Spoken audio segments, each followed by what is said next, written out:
My journey with restorative justice practices began back at Crawford High School. I was introduced to community building circles in the classroom. It came to me in a part of my life when I was in need of perspective, and it really taught me things about empathy, vulnerability, and the need for more human connection, especially in academic spaces. Well, my journey with the restorative justice practice started in my sophomore year of high school at Crawford High. I was not really that interested at first because it seemed weird, me having to share my own personal feelings and thoughts with my whole classroom and letting them into my personal space and letting them know about me.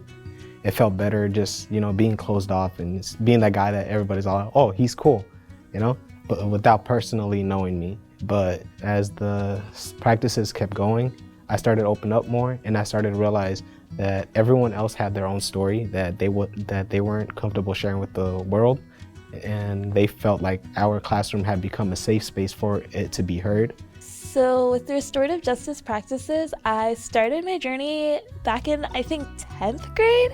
I remember I was in my sophomore English class, and I had one of the greatest teachers, and she was so sweet, and she introduced these circles, and we were kind of about it at first because nobody really knew each other. As we went on during the year, we got closer, and it became easier and more natural for us to kind of just go into this class, and we automatically start with a circle. Hey, how was your weekend? How are you feeling today? Are you feeling up? Are you feeling down? And it gave us a better understanding of our classmates and each other.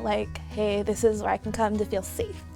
My journey with restorative practices started a bit later in my high school career, more towards the junior year of it, where we had the National Conflict Resolution Center come in, along with Jan and Justine and this whole group of wonderful people who came to show us about this new way to approach conflict that isn't just straight up punitive. We were taught and coached to be peer mediators, and that's where it first started, and then it just developed from there to the community building circles and then applying the peer mediation at our own school. And so while it started in sophomore year with a bit of just peer mediation, it blossomed into a whole community building with the restorative, with the community building circles and the peer mediation.